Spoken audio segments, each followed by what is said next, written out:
All right, how's everybody doing today? Fantastic. All right, thank you for coming out here. My name's Mario Garcia, and what I got here for you for entertainment is a nostalgia top fuel dragster that was built in 1968 by Jim Davis. It's a Jim Davis chassis and a Jack Hammon body.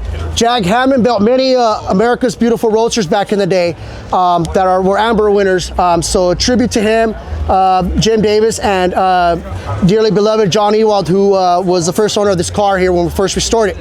So Jim Davis raced this car back in 68, 69, and then he sold it to Don Webster. Don Webster raced it for a couple years and then sold it to the Brazil brothers, and then they raced it all the way to 74. After then this car sat, and then we found it in the early 2000s, and then we brought it back to life.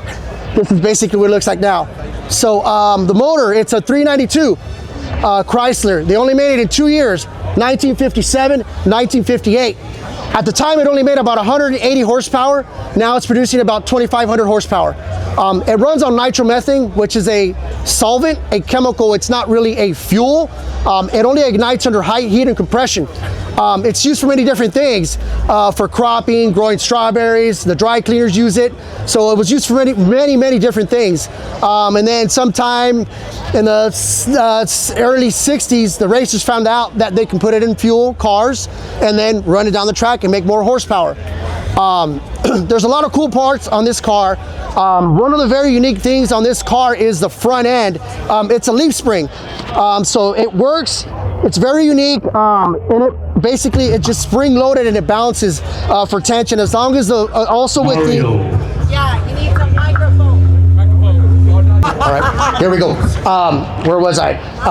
The front end, right? So the motor's got all the cool parts in it. You know, they're all vintage nostalgic racing parts. It's got a lot of Donovan parts, which are really cool. It's got a 671 little field blower on it. The rear end is a Chrysler 8 3/4 rear end, and basically when you sit in the car, your legs go over the rear end, and then your right foot on the gas pedal, and then your left foot on the clutch. Going into the clutch is basically, there's no transmission in this car. It's a single direct drive line. So in other words, when you get in your car and you're in park, and then you go from park, reverse to drive, and you let go of the brake, you're idling at about 4 or 5 miles an hour. In this car, you're idling at about 100 miles an hour. If that makes sense to you guys.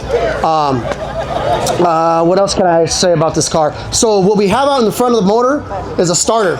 That's a helicopter starter. So in order to do a static start, we have to mount the starter on the front of the snout of the blower, spin it over, and then fire up the car. So the starting procedure here is what we're gonna do is we spin the motor over, and as it's spinning, we're priming the hat, which is the top of the motor, with gas. As the gas is pouring down into the fuel of the motor, we hit a switch. That switch controls the magneto. What the magneto is basically a generator. It generates its own power, and then that's what sparks the fuel. Anybody have any questions? Fired up. Fire it up!